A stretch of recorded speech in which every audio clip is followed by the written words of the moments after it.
पुरुषांना सावधान, आता पत्नीला हात लावा ते हे विचारूनच. हिने आम्हाला पोलीस स्टेशन दाखवलं, मग आम्ही हिला का नांदू? एकाच पुरुषाने 3-3, 4-4 लग्न करणं, महिलांची फसवणूक करणं. जो हुंडा मागतो तो गुन्हेगार आहेच, पण जो हुंडा देतो तो सुद्धा गुन्हेगार आहे, अशा अर्थाचं मी वाचलो तर ते खरं आहे. महिला म्हणजे चूल आणि मूल याच्यातच गुरफटलेल्या होत्या. म्हणजे शिकल्या तरी त्यांना नोकरी करू देत नव्हते. अशा केसेस आहेत की तिचा इन्कम घ्यायचा, त्याचेच 10 रुपये न्यायचा आणि तिलाच परत मारायचं. लिव्ह इन मध्ये एक पुरुष आणि एक स्त्री राहत असेल तर त्यांच्या नात्याला आपल्याकडे कायद्याने मान्यता आहे का? प्रॉपर्टी हा वादाचा विषय असेल तर तो मिटला तर पुढचं मिटणार. एखाद्या महिलेनं खोटा गुन्हा दाखल केला की माझा कन्सेंट नव्हता आणि तरी सुद्धा माझ्यासोबत शारीरिक संबंध आले, अशा पण अनेक गोष्टी बघितल्या की महिलांचे सुद्धा एक्स्ट्रा मॅरिटल रिलेशन अनेक केसेस मध्ये होते. म्हणजे ब्लू फिल्म्स दाखवणं ही लैंगिक हिंसेचा प्रकार आहे.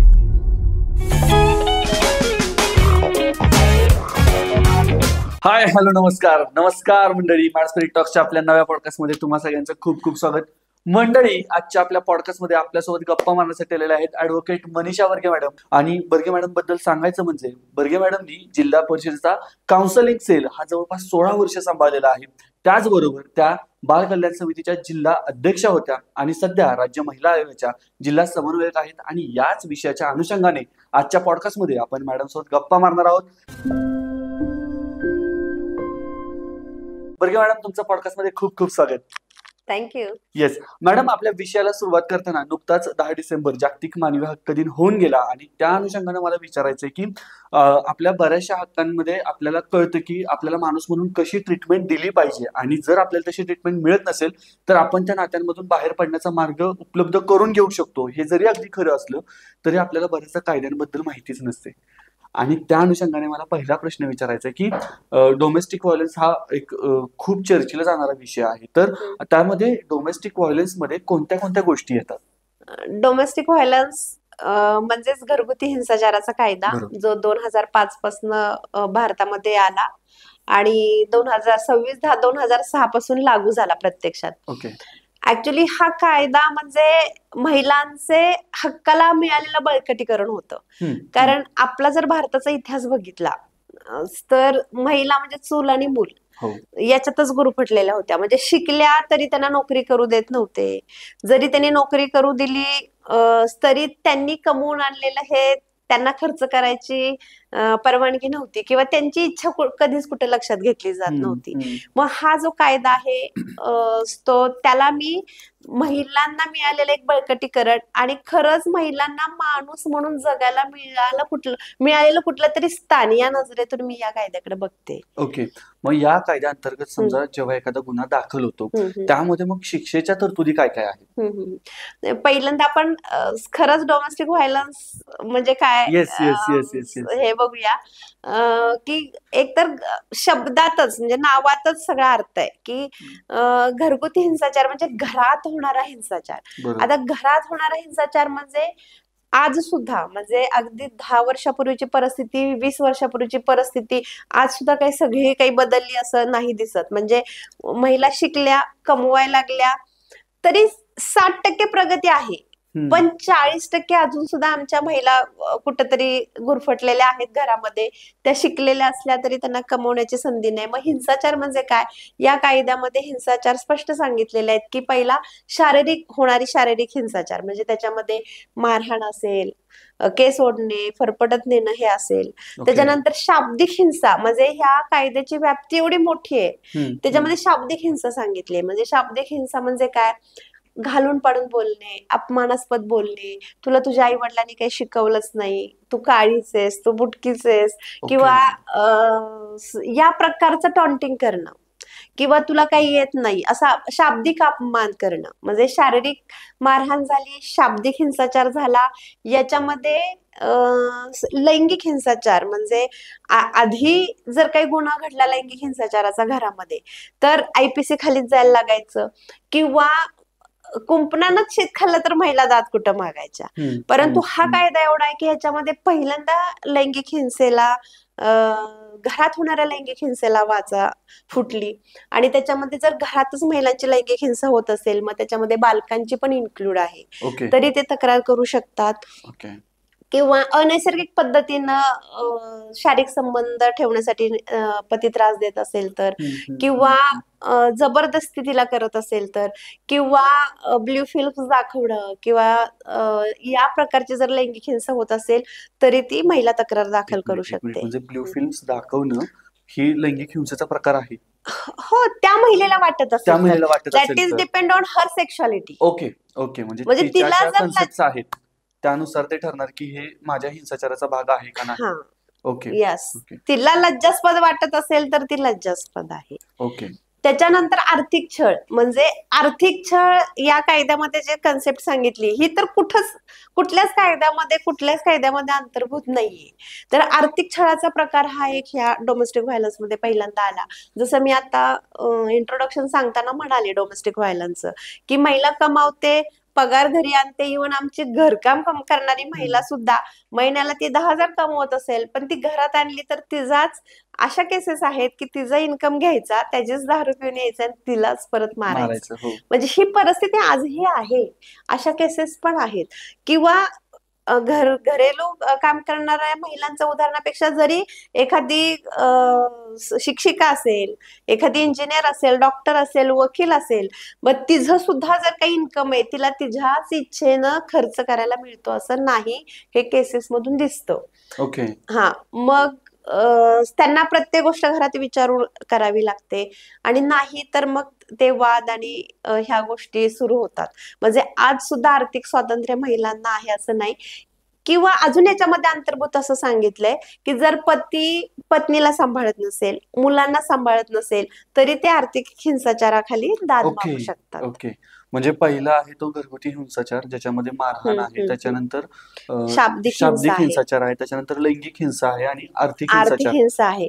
त्याच्यानंतर हुंड्यासाठी छळाचं पण याच्यामध्ये अंतर्भूत आहे. ओके. जर लग्नाच्या आधी, लग्नाच्या वेळी आणि लग्नाच्या नंतर सुद्धा जर हुंड्याची मागणी केली असेल किंवा पैशाची असेल किंवा दागिन्यांची किंवा वस्तू स्वरूपात काही मागणी केली असेल तरी सुद्धा या कायद्याखाली दाद मागता येते. डोमेस्टिक व्हायलन्सच्या कायद्याखाली दाद मागता. आता ह्याच्यामध्ये मी एक वाचलं होतं, जस्ट क्लॅरिफाय करा की जो हुंडा मागतो तो गुन्हेगार आहेच, पण जो हुंडा देतो तो सुद्धा गुन्हेगार आहे, अशा अर्थाचं मी एक वाचलं, तर ते खरं आहे का? हो, बरोबर आहे. ओके.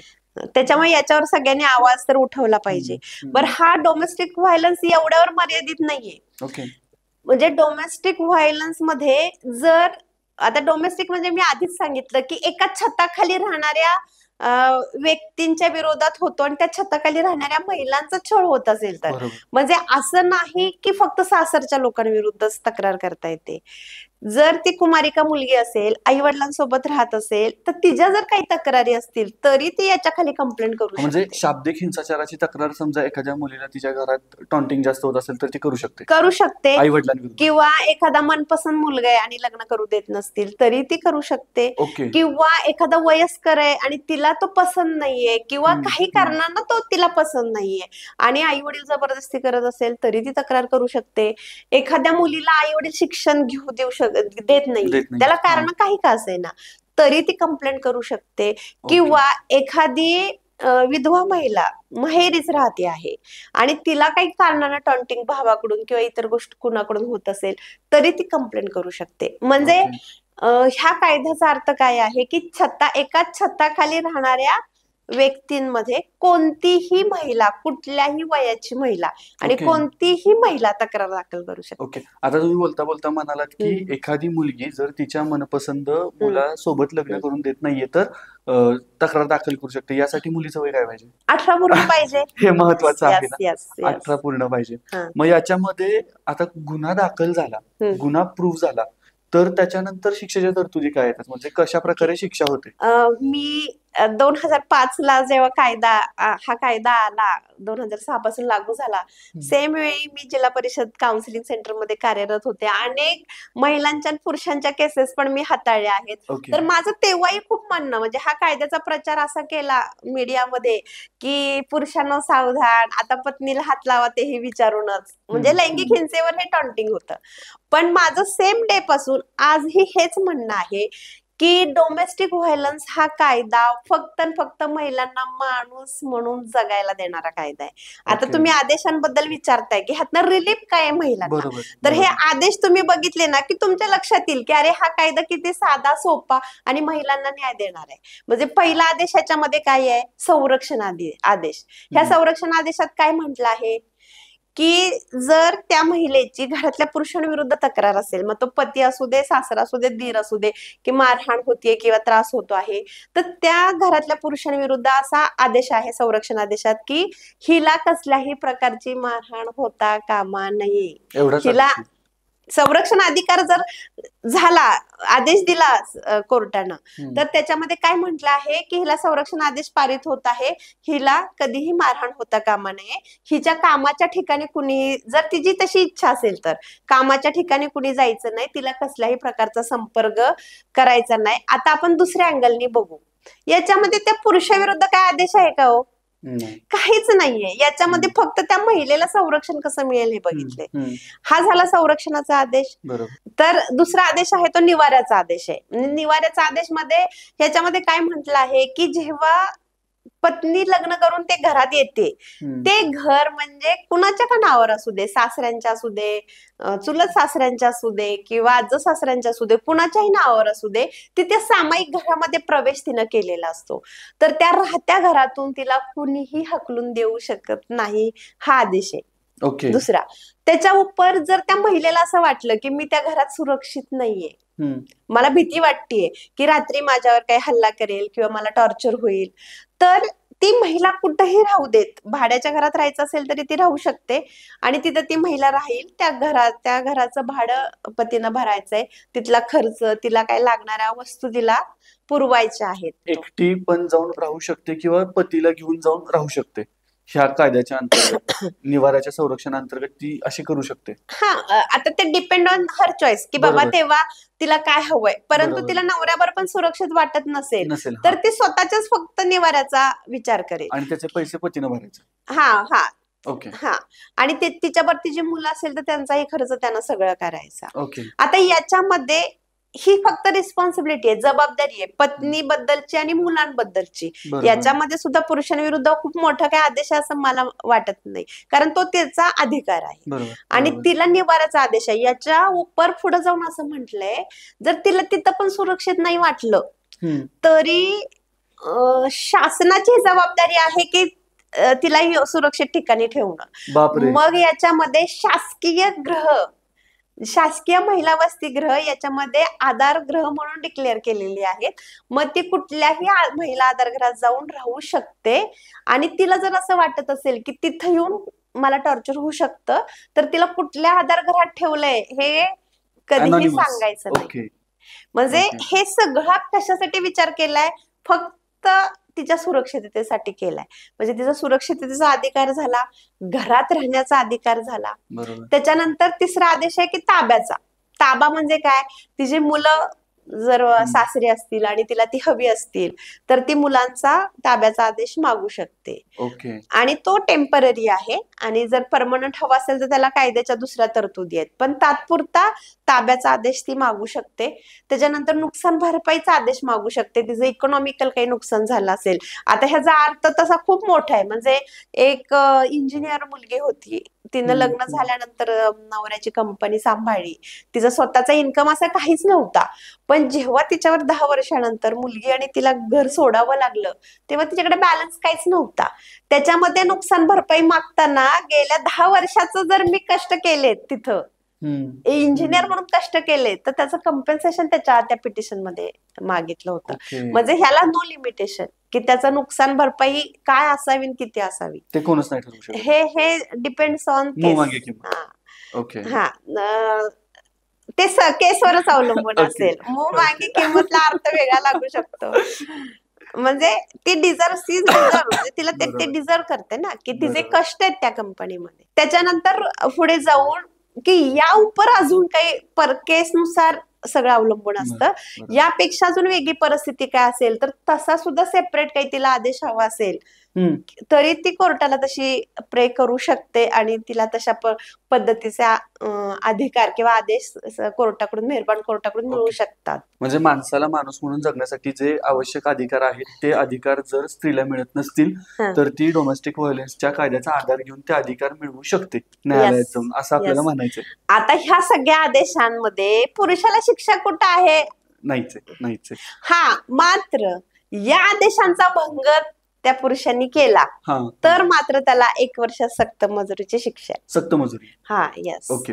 मग मला प्रश्न असा पडतो की ज्या पद्धतीनं घरात मारहाण स्त्रीला होते, कधी कधी घरात मारहाण पुरुषाला पण होते बायकोकडून, कधी कधी शाब्दिक हिंसाचार हा फक्त स्त्रियांच्या बाबतीत घडत नाही तर शाब्दिक हिंसाचार हा पुरुषांच्या बाबतीत सुद्धा घडतो, किंवा आर्थिक हिंसाचार जे आपण म्हणालो तर तोही घडू शकत असेल.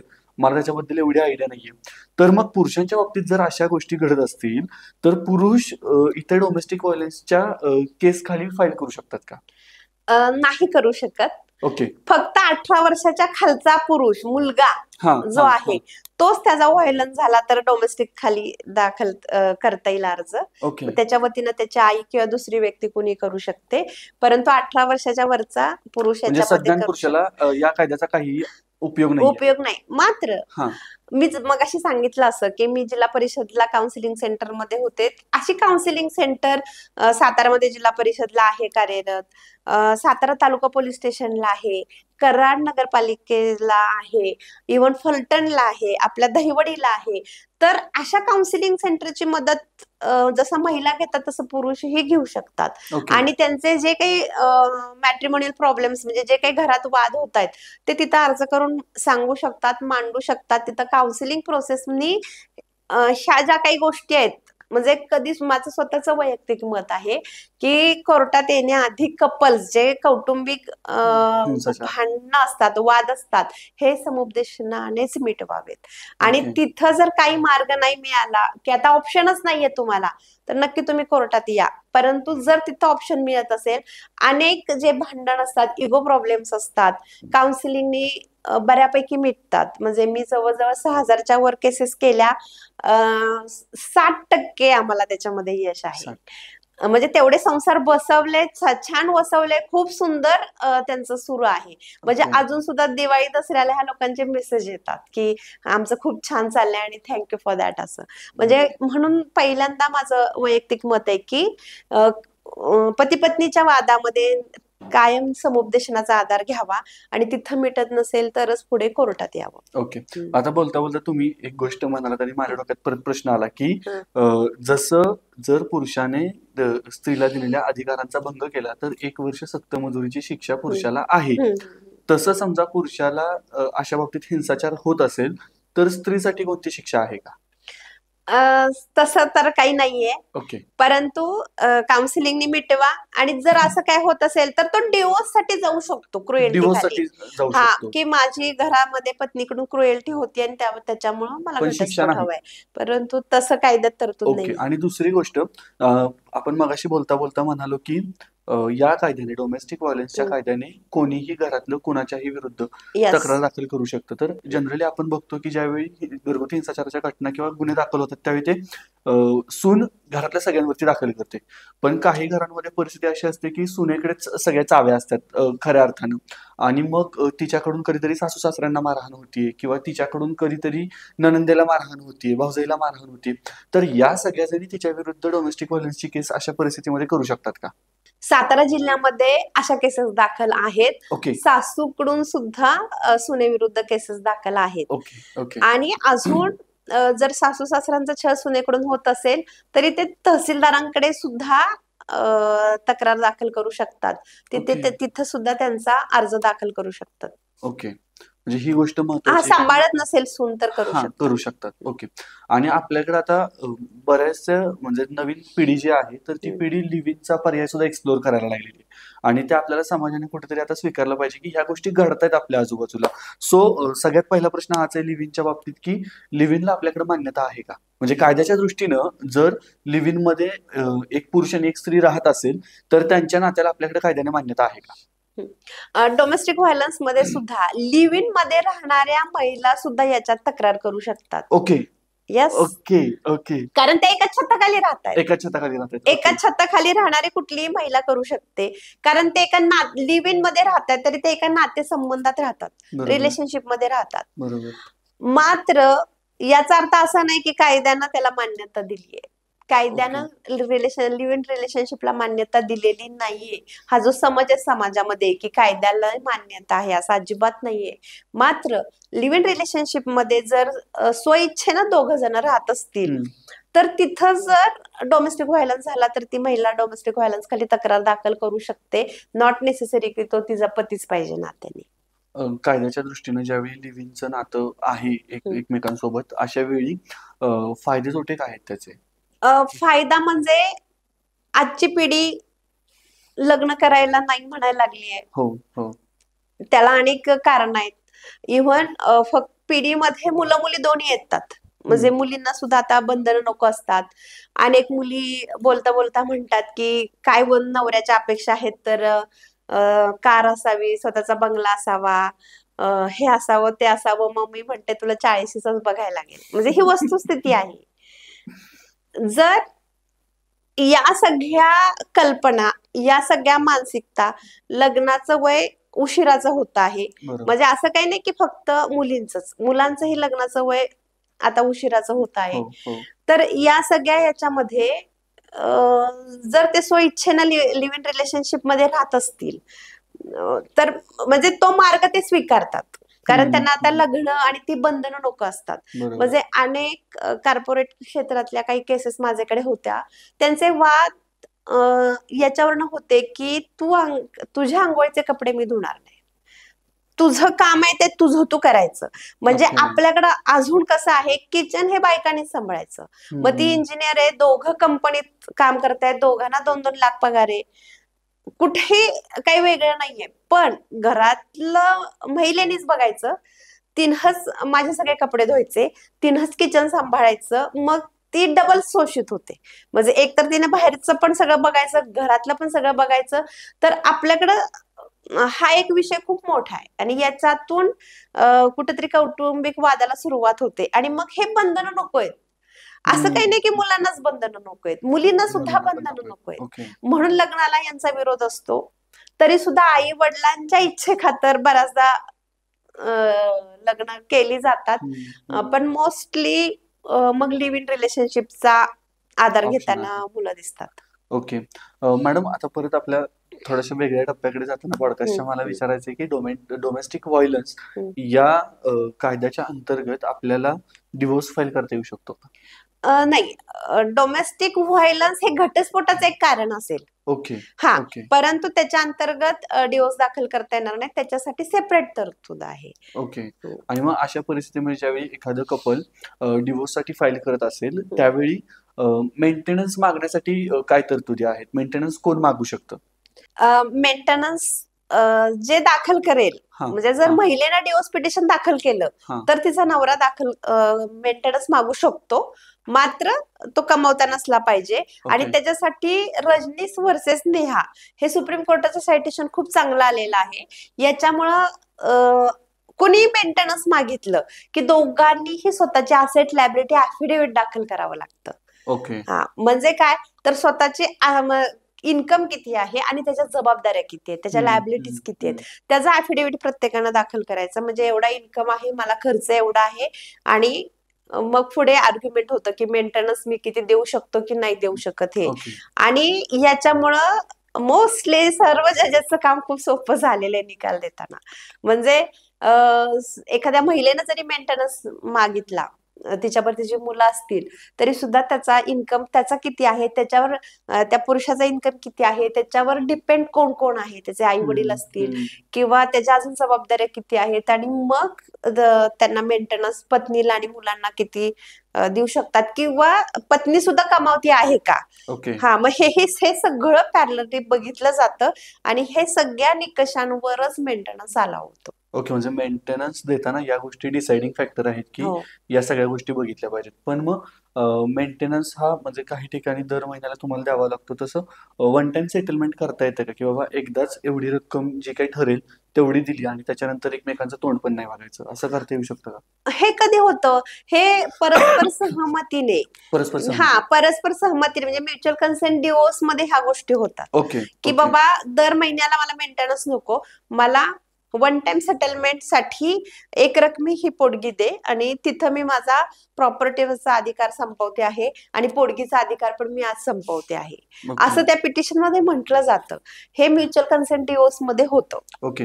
आणि समजा एखाद्या आता डिव्होर्स बद्दल बरेच प्रश्न आहेत, हम्म, त्यामुळं हम्म, एक तर एखाद्या कपलने डिव्होर्स फाईल केलाय हम्म, आणि त्यामध्ये त्यांचा समजा कन्सिडर करू की आपण 10 वर्षाचा संसार आहे. त्या संसारामध्ये एखादी नवीन प्रॉपर्टी त्यांनी लग्न झाल्यानंतर घेतली, जिच्यावरती किंवा ज्याला तिचं नाव दिलंय, हम्म, पत्नीचं नाव दिलंय. हम्म, पण त्या प्रॉपर्टीचे कर्जाचे हप्ते सगळे समजा पतीच्या बँक अकाउंट मधून गेलेले असतील, हम्म. तर डिव्होर्स नंतर त्या प्रॉपर्टीचं काय? किंवा ती प्रॉपर्टी कोणाच्या मालकीची म्हणून न्यायालयात दाखल करणार त्या मध्ये? हा खूप चांगला प्रश्न आहे, की जर एखाद्या महिलेच्या नावावर प्रॉपर्टी असेल तर तिची ओन प्रॉपर्टी असते. मग ती तिला गिफ्ट देऊ देत, तिला कोणी घेऊन देऊ देत. ओके, म्हणजे हा, ईएमआय पतीनं भरली तरी ती तिचीच प्रॉपर्टी हा, झाली, त्याच्यावरती पतीचा हक्क नाही. हा. पण जर त्याला तो वादाचा मुद्दा करायचा आहे, त्याला त्याच्यात हक्क मागायचा आहे, त्याचा पण त्या प्रॉपर्टीमध्ये इंटरेस्ट आहे, तर त्यांनी त्याची बाजू मांडावी आणि शेवटी कोर्ट जे डिसिजन घेईल ते फायनल. Okay, okay. आणि दुसरा प्रश्न हा, की परत एकदा एक कपल आहे ज्यांचा 10 वर्षाचा संसार आहे आणि लग्न झाल्यानंतर त्यांनी दोघांच्या नावावरती एक प्रॉपर्टी घेतली आणि डिव्होर्स फाईल केलाय. तर मग त्या प्रॉपर्टीचं काय होणार? ऍक्च्युली असे इश्यूज मोस्टली हे म्युच्युअल कन्सेंटनीच सोडवले जातात. ओके, हा, ओके. त्याच्यात मग कोर्ट नाही काय सांगत? याच्यामध्ये कोर्ट सांगण्यापेक्षा जर फॅमिली कोर्टमध्ये मॅटर गेलं तर तिथं पहिल्यांदा काउन्सिलर असं असतात. ओके. म्हणजे हे मोस्टली जर या प्रॉपर्टी हा वादाचा विषय असेल तर तो मिटला तर पुढचं मिटणार आहे. त्याच्यामुळं याच्यात मार्ग हा काढावाच लागतो. मग आयदर एक वन टाइम सेटलमेंट तिची म्हणून तिला तो दिला जाईल तिने राहण्यासाठी, ओके. किंवा जर त्याला ऑप्शन अजून असा असू शकेल की बाबा मग एक मोठी अमाऊंट मी तुला देतो आहे, हे माझं घर मलाच राहू दे, माझी एवढीच असेट आहे, आणि ती कन्व्हिन्स झाली तर हे सगळं त्या कपल्सवर डिपेंड असतं. त्याच्यामध्ये थर्ड पार्टीचा काही इंटरफेरन्स नाहीये. नसतो. आता जसं आपण मगाशी बोलता बोलता म्हणालो किंवा मी काही ठिकाणी पाहिलंय, की डिव्होर्स जर फाईल केला असेल तर एखादी महिला एखाद्या पुरुषाला म्हणजे तिच्या नवऱ्याला तिच्या ऑफिस प्लेसेस मध्ये भेटण्यासाठी प्रोहिबिट पण करू शकते. तर हे खरं आहे का? हो, करू शकते प्रोहिबिट, ओके. की बाबा तू जर माझ्या कामाच्या इथं आला तर ते मला नकोय माझ्या सुरक्षिततेसाठी, तर ती त्याला प्रोहिबिट करू शकते. पण ह्याचा बरोबर विरुद्ध आपण करू शकतो का? म्हणजे एखाद्या पुरुषाला त्याची जिच्या सोबत डिव्होर्स फाईल केलाय ती पत्नी त्याच्या कामाच्या ठिकाणी येऊन गोंधळ घालत असेल तर ते नकोय, तर यासाठी पुरुष काय करू शकतो का? हा, तो तक्रार दाखल करू शकतो. आता मोस्टली कुठला तक्रार करायची म्हणजे काहीतरी गुन्हा दाखल करायचा असं नसतं. मोस्टली एखादी गोष्ट पटत नाहीये असं वाटत असेल, परंतु कुठेतरी चर्चा व्हावी. मी मगाशी सांगितलं काउन्सिलिंग सेंटरची मदत घेऊ शकता, किंवा माझ्या इथं येऊन मला त्रास दिला, तुम्ही पोलीस स्टेशनला पण अर्ज करू शकता. अर्ज पोलीस स्टेशनला केला की लगेच गुन्हा दाखल होतो असं नाही, तिथं सुद्धा चर्चा होते. आणि मोस्टली आता बऱ्यापैकी पोलीस स्टेशनला काउन्सिलिंग सेंटर असावी असं माझं स्वतःचं मत आहे. आता ठराविक ठिकाणीच आहे, पण ही प्रत्येकाची गरज आहे. म्हणजे आता हे तुम्ही एक उदाहरण दिलं, पण मोस्टली हर एक फॅमिलीमध्ये एखाद्या पुरुषाला जरी त्रास झाला किंवा महिलेला त्रास झाला, ते पहिला गाठतात ते पोलीस स्टेशन. म्हणजे त्यांना तेवढंच माहित असतं महिलांना, की मला त्रास झाला तर पोलीस स्टेशन गाठायचं. तिथं जर तिला व्यवस्थित गायडन्स मिळाला तर तिचा पुढचा प्रवास चांगला होऊ शकतो. तिथं तिला जर काउन्सिलिंग मिळालं तर कदाचित तिचं घर व्यवस्थित बसू शकतं. म्हणजे आपल्याकडे अजून सुद्धा कौटुंबिक संस्कृती आहे, की कुटुंब प्रधान संस्कृती आहे, आणि जर आपण बघितलं तर कुटुंब प्रधान संस्कृती टिकवायची असेल तर त्या पद्धतीनं पुढं समजुतीनं राहणं महत्वाचं आहे. डिव्होर्स फाईल करताना पती पत्नीमध्ये शारीरिक संबंधच नाहीत या मुद्द्यावरती डिव्होर्स फाईल करता येऊ शकतो का? हो, फाईल होऊ शकतो. जर दोघांमध्ये शारीरिक संबंध नसतील, मग ते पतीकडून असू दे किंवा पत्नीकडून असू दे, तरी हे ग्राउंड दोघांनाही आहे पिटिशन फाईल करण्यासाठी. दोघांमधलं कुणीही करू हो, शकतं. दोघातलं कोणीही करू आणि शकतं. याच्यामध्ये असं आहे का की बाबा अमुक एवढा पिरियड जावाच लागतो, की तेवढा म्हणजे आपण जसं म्हणतो की कुलिंग ऑफ पिरियड देतात डिव्होर्स नंतर, की एवढा वेळ तुम्हाला पाहिजे, तुम्ही एकदम बोलून बघा परत होतंय का सगळं, तसं याच्यामध्ये आहे का एवढा वेळ तुमच्यात संबंध नसतील आलेले तर तुम्ही डिव्होर्स फाईल करू शकता, असं काही आहे का? हा, याच्यामध्ये डिवोर्स फाईल कधी पिटिशन फाईल करू शकतात याचे क्रायटेरिया बरेचसे आहेत. त्याच्या म्हणजे कसं, लग्न झाल्यावर वर्षाच्या आत तुम्ही डिवोर्स पिटिशन फाईल करू शकत नाही, जे आहे ते वर्षानंतरच फाईल करू शकता, एक गोष्ट. दुसरी, त्याच्यामध्ये जे काही नियम्स आहेत ते तुम्ही 2.5 वर्षापेक्षा जास्त काळ विभक्त राहत असाल तर तुम्ही करू शकता. हा, क्रुएल्टीच्या ग्राउंडवर तुम्ही पिटिशन करू शकता दाखल. त्याच्यानंतर शारीरिक संबंध येत नाहीत म्हणून करू शकता. एखादा असाध्य आजार झाला आहे तर करू शकता, किंवा 7 वर्षापेक्षा जास्त पनिशमेंट झाली असेल इदर पार्टीला, तरी तुम्ही डिवोर्स पिटिशन फाईल करू शकता. हे अनेक क्रायटेरिया आहेत. आता ह्याच्यानंतर आणखीन एक मला प्रश्न विचारायचा आहे की असे कोणते अत्याचार किंवा गुन्हे आहेत जे पुरुषांच्या बाबतीत घडतात पण त्याच्यावरती चर्चा तेवढ्या प्रमाणात केली जात नाही, किंवा त्यांना आपण आजच्या भाषेमध्ये फुटेज जे म्हणतो ते फुटेज मिळत नाही, त्यांना तेवढी वाचा फुटली जात नाही, पण या गोष्टी समाजात सातत्यानं घडतात. असे कोणते गुन्हे आहेत? कौटुंबिक गुन्हेच म्हणायचे. हो, कौटुंबिक गुन्हे. मोस्टली जेव्हा पती पत्नींमध्ये वाद होतात, मी 16 वर्ष काउन्सिलिंग सेंटर चालवले, त्यामुळे मी असं नाही म्हणत की प्रत्येक मॅटरमध्ये फक्त महिलाच पीडित असतात. असे पण अनेक मॅटर्स बघितले की तिथं पुरुष पीडित होते. मग त्याची कारणं बरीचशी होती. म्हणजे त्याच्यामध्ये टॉर्चरिंग असणं, किंवा घरामध्ये जे काही वादाचा मुद्दा आणि त्याच्यामध्ये महिलेचा स्वभाव वरचढ असणं, किंवा घरामध्ये असणारी अशांतता, मग कुठल्याही कारणानं असू दे, किंवा जसं मी मगाशी आता आपण चर्चा केली असं की शारीरिक संबंध ठेवून न देणं, किंवा अशा पण अनेक गोष्टी बघितल्या की महिलांचे सुद्धा एक्स्ट्रा मॅरिटल रिलेशन अनेक केसेसमध्ये होते. मग अशा वेळेला हे पण टॉर्चरिंगच त्या पुरुषासाठी राहतं. आणि बऱ्याचदा असं होतं की काहीतरी घरात घडतंय, हा पुरुष कुठेही व्यक्त होऊ शकत नाही. म्हणजे एखादी महिला रडेल, सांगेल की मला असं झालं, पण आपल्याकडं पुरुषांना आता रडणं हेच अजून मर्द कदर नाही होता. हा, त्याच्यामुळं ते घुसमट त्यांच्या आतल्या आत होती, आणि ते घरातल्यांना पण नाही सांगू शकत की मला पत्नी असा त्रास देते. म्हणजे अशा काही केसेस मध्ये मी बघितलेलं आहे. मग ज्यावेळी म्हणजे आपल्याकडे आता कॉमन एक गोष्ट आहे की जर नाही पटत आहे ना तर तू FIR दाखल कर, पण आपण एक गोष्ट समजत नाही ती म्हणजे त्या एका FIRचा काय इम्पॅक्ट होऊ शकतो. सो मला तुम्हाला हेच विचारायचंय की एक FIR आणि त्याचा इम्पॅक्ट काय असतो? एक FIR एकाच शब्दात सांगायचं म्हणजे ती FIR घटस्फोटापर्यंत ते मॅटर नेऊ शकते. म्हणजे मोस्टली IPC 498 खाली गुन्हे दाखल व्हायचे, म्हणजे घरातल्या सासरच्या लोकांविरुद्ध तक्रारी व्हायच्या, तर हिनी आम्हाला पोलीस स्टेशन दाखवलं मग आम्ही हिला का नांदू, हे त्या लोकांच्या मनात बिंबलेलं असायचं. अगदी काही कालानंतर मतभेद मनभेद क्लिअर पण व्हायचे, पण तिने आम्हाला पोलीस स्टेशन दाखवलंय, त्यामुळे आता ती आमच्या घरात आली नाही पाहिजे. म्हणजे FIR दाखल करणं, पोलीस स्टेशनची पायरी चढणं म्हणजे संसार तुटण्यासारखंच हे अनेक केसेसमध्ये आम्ही बघितले. अगदी क्वचितच केसेसमध्ये 498 फाईल करून सुद्धा व्यवस्थित राहतायत, पण ते त्या लेवलचं अंडरस्टँडिंग दोघांमध्ये पाहिजे मोस्टली. म्हणून मी मगाशी पण मी बोलले की प्रत्येक पोलीस स्टेशनला काउन्सिलिंग सेल व्हावा, जेणेकरून FIR दाखल करायला आलेली महिला सुद्धा पहिला समुपदेशन घेईल आणि पुरुष पण पहिला समुपदेशन घेईल. पण आता ज्यावेळी एखादी महिला असे गुन्हा दाखल करायला जाते तर त्याच्यामध्ये आता नवीन एक ट्रेंड आलाय, तो म्हणजे लग्न करणाऱ्या खोट्या टोळ्या निर्माण झाल्यात, आणि त्या टोळ्या लग्न करतायत, लग्न झाल्यानंतर 3ऱ्या किंवा 4थ्या दिवशी ती लग्न झालेली मुलगी सगळं सामान, दागिने, पैसे वगैरे जे काही दिसते ते गोळा करते आणि पळून जाते, तिचा परत नामोनिशाणा राहत नाहीये. अशा वेळी पुरुषाने काय करायचं, किंवा अशा गोष्टी का घडतात, म्हणजे अशी लग्न करत असताना पुरुषांनी काय प्रिकॉशन घ्यायला पाहिजे? आता तुम्ही जो इन्सिडेंट सांगितला तशी फसवणूक महिलांच्या बाबतीत पण झालेली आहे. हा, म्हणजे एकाच पुरुषाने 3-3, 4-4 लग्न करणं, महिलांची फसवणूक करणं, तसंच तुम्ही जे म्हणताय ते पर्सेंटेज पण आहे, पण खूप कमी प्रमाणात आहे. पण असे पण काही मॅटर्स मी बघितलेले आहेत की त्या पुरुष गेलाय त्या भागामध्ये राहिलाय आणि बाबा त्यानं लग्न केलंय, परंतु काही दिवसानं ते सगळं साहित्य घेऊन ती निघून गेली.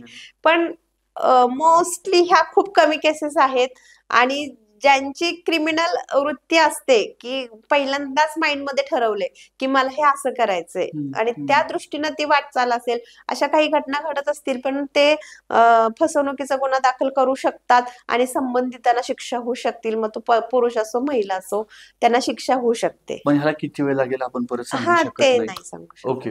आणि दुसरी गोष्ट म्हणजे पुरुष किंवा स्त्री वेगवेगळ्या ठिकाणी वेगवेगळ्या लोकांबद्दल, म्हणजे आता आपण बघतो की जो रेप बद्दल एक गुन्हा दाखल केला जातो की माझ्यावरती रेप करण्याचा प्रयत्न झाला वगैरे, तर अशा वेळी एखाद्या पोलीस स्टेशनमध्ये एखादी महिला गुन्हा दाखल करू शकते जो की जेन्युइन आहे.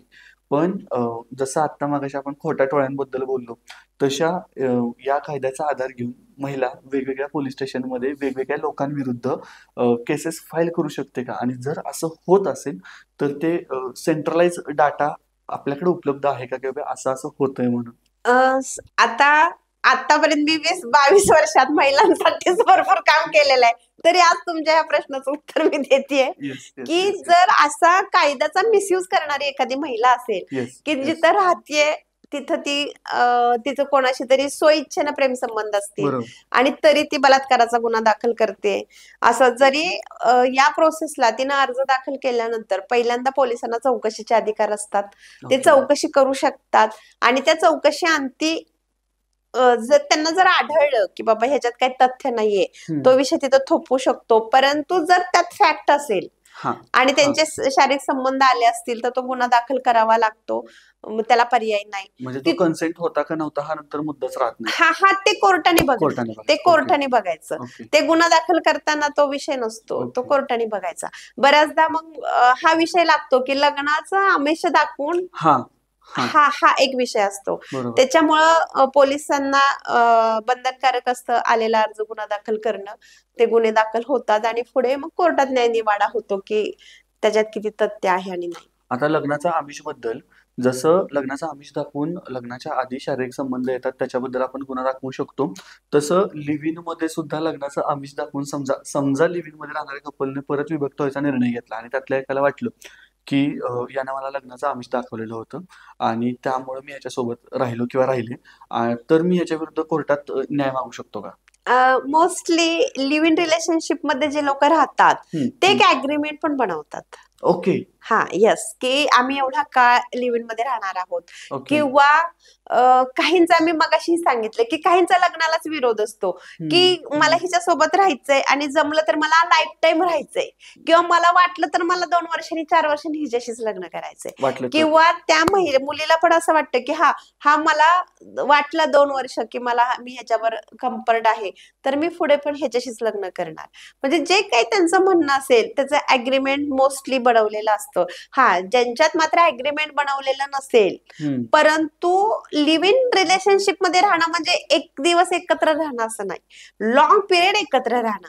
म्हणजे जर असे विषय आले पुढं तर शेजारी पाजाऱ्यांचा सुद्धा एव्हिडन्स होऊ शकतात की हे कपल तिथं एकत्र राहत होतं. म्हणजे लॉंग पिरियड एकत्र राहणं असं काही स्पेसिफाईड कुठं केलेलं नाहीये की लिव्ह इन रिलेशनशिप कशाला म्हणायचं, की किती पिरियड एकत्र राहिल्यावर त्याला रिलेशनशिप म्हणायचं, असं काही कुठं लिहिलेलं नाहीये. किंवा मी मगाशीही सांगितलं कुठल्याही कायद्यानं याला संमतीही दिलेली नाहीये. मात्र ही एक रिलेशनशिप आहे, त्याचं अग्रीमेंट पण बनवू शकतात, किंवा अग्रीमेंट बनवलं नसेल तरी ते व्हॉलंटरी लॉंग पिरियड एकत्र राहत असतील तर असा गुन्हा दाखल नाही करू शकणार. ओके. आणि समजा एखाद्या केसमध्ये एखाद्या महिलेनं खोटा गुन्हा दाखल केला की माझा कन्सेंट नव्हता आणि तरी सुद्धा माझ्यासोबत शारीरिक संबंध आलेत, अशा वेळी त्या महिलेवरती तो जर खोटा गुन्हा असेल तर काही ऍक्शन घेतली जाऊ शकते का?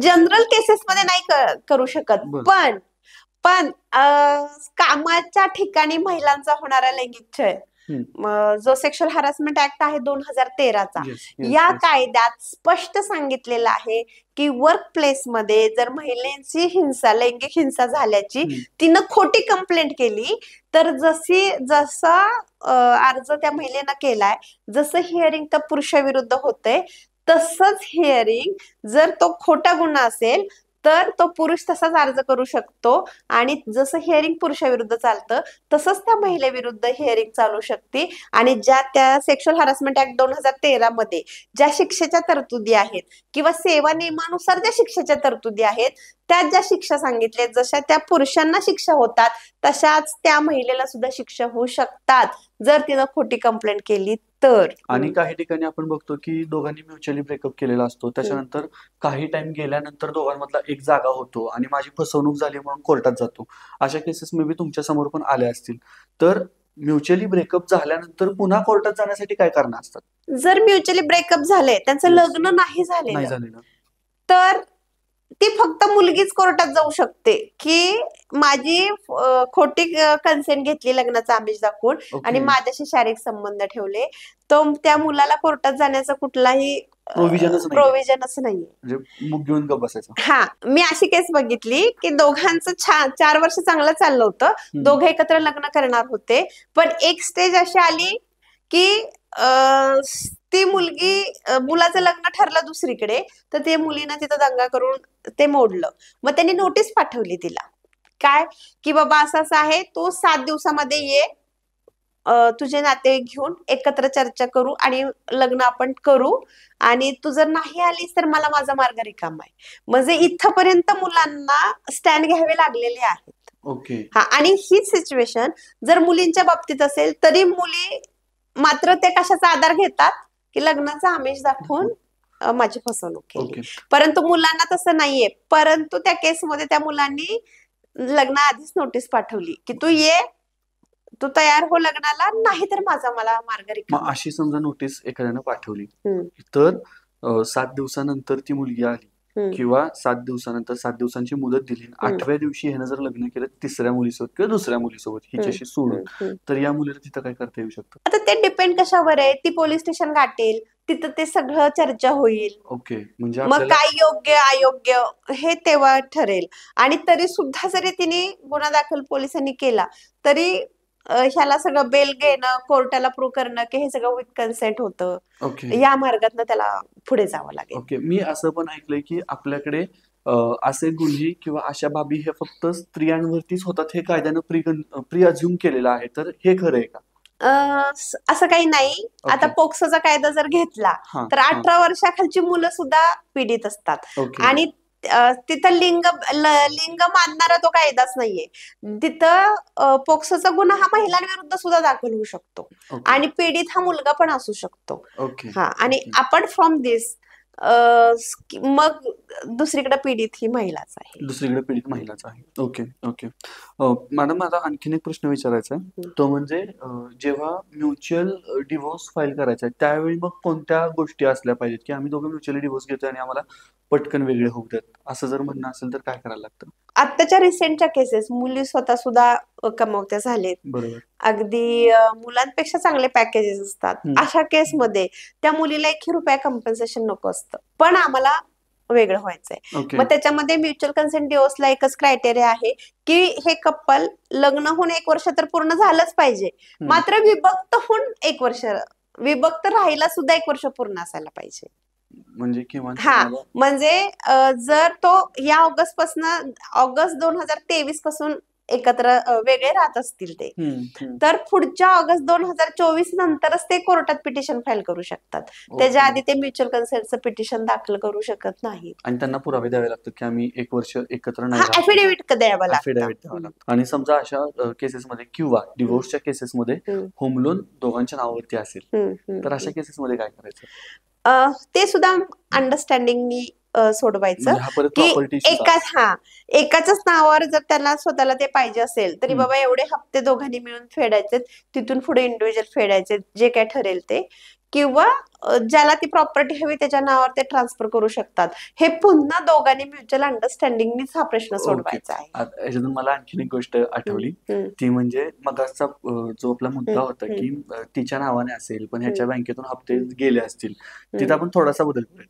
तिच्या नावाने प्रॉपर्टी घेतली आणि ह्याच्या अकाउंट मधून हप्ते जात आहेत आणि ह्यांनी डिव्होर्स फाईल केलाय, आणि त्याच्यानंतर यांना हप्ते भरायचे बंद केले, तर ती त्याला सक्ती करू शकते का की तुला हे हप्ते भरावेच लागतील म्हणून? ते सुद्धा कसं आहे, ती म्हणू शकते म्हणू की शकते. ह्याचे हप्ते, मी त्या घरात राहते, मी तुझी पत्नी आहे, मी त्या घरात राहते, माझी मुलं बाळा आहेत, तर तू हे सगळं हप्ते भरायला पाहिजे असं ती पत्नी म्हणूच शकते. काही ओके. प्रश्न नाही त्याच्यामध्ये. परत ते आपण कसं सॉल्व्ह करतोय हे आपल्या हा हा ह्याच्यावरती हा हा अवलंबून आलं. हा. आणि समजा हम्म, डिवोर्स फाईल झालाय त्याच्यामध्ये म्हणजे ह्यात तिला मेंटेनन्स द्यायचा जर विषय असेल हम्म, आणि त्याच्यामध्ये ती समजा दुसऱ्यासोबत राहत असेल, लिव्ह इन मध्ये राहत हम्म, असेल किंवा तिचा बॉयफ्रेंड असेल, हम्म. तर मग अशा केसेसमध्ये मेंटेनन्स देणं पुरुषांसाठी बंधनकारक आहे का? याच्यामध्ये खूपच चांगला प्रश्न विचारला. याच्यामध्ये हायकोर्ट, सुप्रीम कोर्टाचे काही सायटेशन्स आहेत की अडल्टरी मध्ये जर असेल येस पत्नी, येस तर तिला मेंटेनन्स द्यायला लागणार नाही, मात्र ते अडल्टरी कोर्टात प्रूव्ह झाले पाहिजे. ओके. आणि समजा अडल्टरी प्रूव्ह झाली आणि आता हम्म, मेंटेनन्स त्यांचा देणं हम्म, रद्द झालं, हम्म, हम्म, परंतु तिचं ते रिलेशन संपलं, जे हम्म, की हम्म, आपण म्हणू की लग्नाच्या नात्यासारखं लिगल हम्म, नव्हतं, हम्म. आणि त्याच्यानंतर मग ती परत मेंटेनन्स साठी अप्लाय करू शकते का पतीकडे? ती पतीकडे करू शकत नाही. ओके हा. ओके. त्याच्यानंतर शेवटच्या टप्प्याकडे येताना मला आणखीन एक प्रश्न विचारायचा आहे की समजा एखाद्या स्त्रीचं किंवा एखाद्या पुरुषाचं आधीच लग्न झालेलं असेल आणि तरी त्यांनी दुसरं लग्न केलं असेल, तर अशा लग्नांच्या बाबतीत ज्यावेळी पहिल्या किंवा दुसऱ्या व्यक्तीला कळतं की माझी फसवणूक झाली, ह्या हम्म. व्यक्तीचं ऑलरेडी लग्न झालंय, तर त्यावेळी कोणत्या कायदा त्यांच्या मदतीला आहे? खूपच चांगला प्रश्न विचारला. ह्याला वाईड मॅरेज म्हणायचं. म्हणजे काय, तर पती किंवा पत्नी दोघातल्या कुणी सुद्धा पहिलं लग्न अस्तित्वात असताना हम्म, घटस्फोट न घेता जर दुसरं लग्न केलं, मग ते स्त्रीनं करू दे किंवा पुरुषानं करू दे, ओके तर त्याला वाईड मॅरेज म्हणायचं. म्हणजे ते वाईड ॲबेनिशो सुरुवातीपासूनच रद्द बातल असतं ते, कारण ओके तुम्ही पहिला घटस्फोट घेतला नाही. मग अशा अनेक केसेस कोर्टामध्ये सुरू असतात. म्हणजे काही केसेसमध्ये त्या पुरुषांना पहिलं लग्न केलेलं असतं, तिथून घटस्फोट न घेता दुसऱ्या महिलेबरोबर बरोबर. लग्न केलेलं हा. असतं. तर अशा वेळेला जी दुसरी पत्नी आहे त्याची, ती वाईड मॅरेज साठी कोर्टामध्ये ऍप्लिकेशन करू शकते. तिला जेव्हा समजेल तेव्हा ती करू शकते. किंवा काही केसेसमध्ये महिला सुद्धा पहिलं लग्न करतात आणि तिथून घटस्फोट न घेताच त्या दुसरं लग्न करतात. अशा वेळेला तो पुरुष वाईड मॅरेज साठी कोर्टामध्ये पुढे जाऊ शकतो की हिनं माझं फसवणूक केली आहे आणि तिचं पहिलं लग्न अस्तित्वात असताना माझ्याशी लग्न केलंय. ओके. आता याला अनुषंगून एकच प्रश्न आहे, तो म्हणजे समजा अशा वाईड मॅरेजेस मधून अपत्य जन्माला आली, तर त्यांचं काय? आणि ते अपत्य वडिलांची जर बाजू असेल किंवा वडिलांनी दुसरं लग्न केलेलं असेल, तर त्यांच्या संपत्तीमध्ये अधिकृत किंवा कायदेशीर वारसदार ठरतात का? हो, खूपच चांगला प्रश्न विचारला. हो, याचं उत्तर हो असं आहे. ओके. जरी ते वाईड मॅरेज असेल तरी त्याच्यामध्ये जे जन्मणारी मुलं असेल. आहेत, हा. अपत्य आहेत, तर त्यांचा वडिलांच्या प्रॉपर्टीवर तेवढाच अधिकार असतो. आणि जसं लिव्ह इन रिलेशनशिपचं पण तसंच आहे. लिव्ह इन रिलेशनशिप मध्ये जर जन्मली मुलं तरी त्यांचा आई वडिलांवर पण तेवढाच अधिकार असतो आणि त्यांच्या संपत्तीवर पण तेवढाच अधिकार असतो. ओके. मग आता एवढ्या सगळ्या गोष्टी डिस्कस केल्यानंतर मला तुम्हाला असं विचारायचंय की तुम्हाला असं वाटतं का की कायदे हे स्त्रियांच्या बाजूने जास्त आहेत? असं मला नाही वाटत. त्याचं ओके. कारण असं आहे की जरी डोमेस्टिक व्हायलन्सच उदाहरण घ्या किंवा महिलांसाठी असणारे दुसरे पण कायदे आहेत, तर प्रत्येक ठिकाणी जेव्हा ती त्या कायद्याचा आधार घेते, त्याच्यासाठी अर्ज करते, काहीतरी दाद मागते, तेव्हा कुठलीही दाद ही कोर्ट तिला तिच्या नवऱ्याचं म्हणणं ऐकून घेतल्याशिवाय देत नाही. म्हणजे नॅचरल जस्टिस सगळीकडे आहे. जरी तिनं काही अलिगेशन केलं तरी पुरुषांना पूर्ण त्यांचं म्हणणं मांडण्याचा अधिकार आहे. ओके त्यांचं म्हणणं कोर्ट ऐकतं, त्याच्यावरही विचार होतो आणि नंतरच न्यायनिवाडा होतो. त्याच्यामुळे जरी महिलांच्या नावाने कायदे असले, महिलांसाठी असले, तरी पुरुषांच्या म्हणण्याला सुद्धा तेवढंच स्थान कोर्टामध्ये दिलं जातं, त्यांचंही ऐकून घेतलं जातं आणि नंतरच न्यायनिवाडा होतो. त्याच्यामुळं मी आतापर्यंत माझ्या प्रॅक्टिसमध्ये जे जे डोमेस्टिक व्हायलन्सचे निकाल बघितलेत, कुठेही पूर्णतः अर्ज मंजूर झालेला बघितलेला नाहीये. तो अंशतः मंजूर झालेलेच अर्ज आम्ही बघितलेले आहेत. मग तिला मेंटेनन्सचा अधिकार मिळालेला आहे, तिला संरक्षण अधिकार मिळालेला आहे, काही केसमध्ये तिला कंपेन्सेशन मिळालेलं आहे.